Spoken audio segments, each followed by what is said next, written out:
Superman and Lois Season 4, Episode 5. We are now at the halfway point in the show. Maybe we'd get a mid-season break if there was any time left to do that. But we got 5 more episodes of the show in total. They're just gonna pump them out. I actually haven't checked the release schedule. Maybe there is a break coming up. I'm not sure. I wouldn't, though. If it was me, I wouldn't try for a break. I'd just try to, pump them out, get them out there. Just in time for Creature Commandos? Is that when this is going to end so we can jump into a new DC show? Should I cover Creature Commandos? I'm kind of tempted to do it. I don't know if I want to, though, because I might just get bored of talking about that. Whatever. Episode 5 of Superman and Lois. It's all about Lex this week, folks. We bumped him up to a series regular, brought some people down to just recurring roles. And because of that, you're bound to get some, just fine episodes. And that's what this was. I would say this is my least favorite of the season. That's not to say it's a bad episode. I think it does everything it's trying to do fine. It is just a lot of sitting in a room talking about our feelings, and it's doing that in a variety of ways, and some of them are better than other ones. Some of them are kind of boring. Like the John and Candace subplot. Was that a hanging thread we had to pull and get that out of the way? She's probably not going to appear in any more episodes, so I don't know why we'd devoted some time to it. Here's the plot of the John and Candace storyline. John's going to become a Superboy very soon, so he has to go off and do stuff with his mom, which includes taking her to Europe or whatever.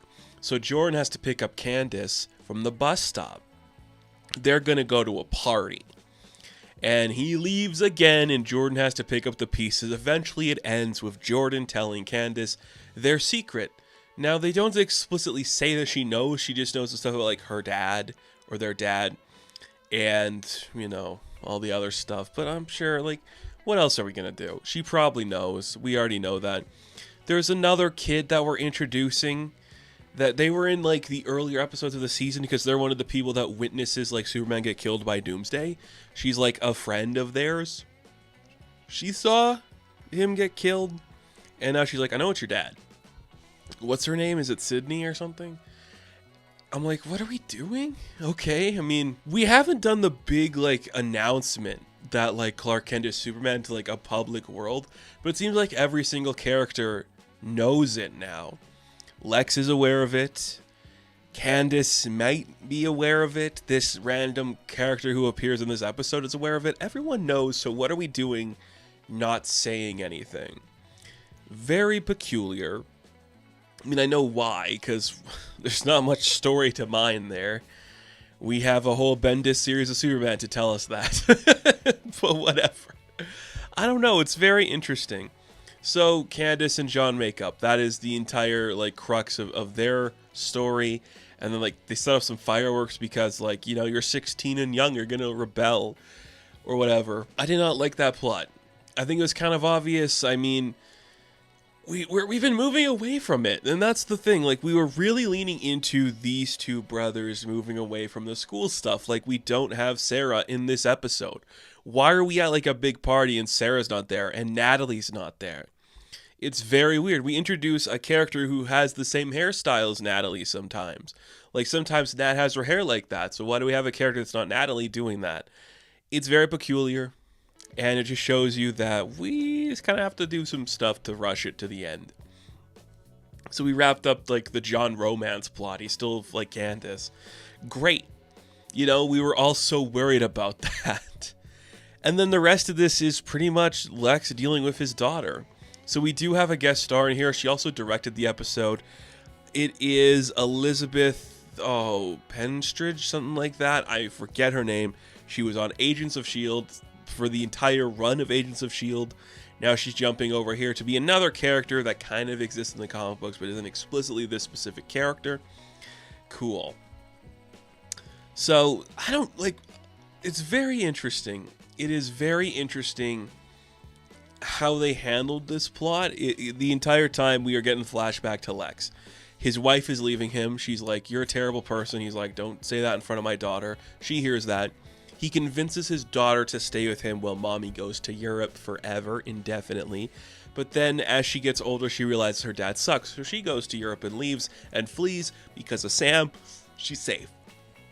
So Lex's entire crux for this entire show has been, I want to see my daughter again. I want to have her back. Well, to fight fire with fire or to fight love with hate or whatever you want to say. Clark and Lois have the plan. Why don't we get Elizabeth and ask her to talk to Daddy so Daddy stops interrogating our family? Which, you know what?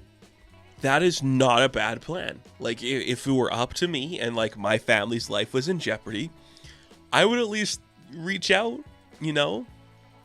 Be like, can you... Like, he only cares about you. Your dad only cares about you. Could you try to get him to stop? So Lois meets her in Europe and is like, can you just try? And then she tries. Like, Elizabeth tries to talk to her father. And it's kind of cool. Like, I think Michael Cudlitz is a really good actor. And I think he has been given some interesting choices to do here. I love his big bushy hair in the flashbacks. I think it looks awesome. And when he meets his daughter again, I think there's some genuine good heartwarming stuff that comes from that. And he's almost willing to accept leaving it all behind. Like, he's getting close to being there, but he can't let go of, like, Lois Lane betraying him and, like, sending him there. And that's his daughter's staying point too, is like, you have to understand it's not her fault. Maybe she was wrong about this one thing you did, but you are still not a good person because of that. And that's kind of like the line where she just won't accept him. I really like that. I'm cutting to the chase a little bit because this is the majority of the episode. It takes up a good, 15 minutes of the plot. Then there's like stuff with Clark and Lois talking about like how good they are at doing stuff. It is interesting. You know, like, it's a fun dynamic for Lex, a kind of thing we don't get to see from him that often. And you're letting him explore different avenues and do something different. And that's what this whole show's been about. Like, these characters that we've known for so long matured and grown up. And with kids and families and these different types of connections to the world. And doing that with Lex too, it does make sense. I am not against that happening. He ultimately does not get, like, the, connection with his daughter that he's been looking for. She can't look past his insanity, and he's like, I'm not going to change. I would like to be a father and a grandfather for you. She's pregnant with a child. But he's still Lex Luthor. We don't set up who her husband is either. I don't think it's going to be like a plot point. I really don't. But I wonder if it's like maybe somebody important. Like, if we wanted to play that route, who could it potentially be? Maybe a Brainiac character, because Lena Luthor currently in the comic books is connected to Brainiac in some capacity, so maybe we wanted to play that angle. I don't know. It's kind of interesting. The whole episode ends with like the button of Lois tried to get Elizabeth to help, right? It didn't work the way she wanted to, so she's going to try something else. She has the beacon to summon Doomsday, so she summons Doomsday and pleads to the humanity left within Doomsday not to hurt her family. And that makes Doomsday's heart grow 3 sizes, and he kills himself. I'm honestly glad. I do not want the threat of Doomsday looming over every single scene we're in. I like that it's Lois once again talking to the bad guy, getting them to stop. That works so well. We see flashbacks to that Bizarro's life when he was living in that world. Oh, it is that's really cool. I really liked the Bizarro episode. I think this worked really well. Like, this end stuff with Lois where she talked Doomsday down, that worked great for me. Because he's still a Superman inside there. So it worked. And that's Lex like, well, I don't have my daughter, I don't have my weapon. How am I going to kill these assholes? How am I going to defeat these assholes? Probably alien stuff. I don't really know where we're headed. Like, this kind of wrapped up so many, like, plot lines. The Elizabeth stuff's done. The Doomsday stuff is done. It's just Lex being a dick. And can that sustain 5 episodes? I mean, yes, it can, because we have 80 years of comic books to tell us it can. I'm just very curious how we're going to wrap this up now. It doesn't go in the direction I thought it would. It feels like we're done with the Death of Superman stuff. We're kind of just moving past it.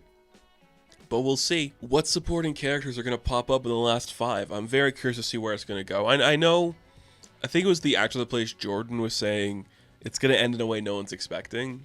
And I'm like, you're probably right, because so far you have surprised me at every turn.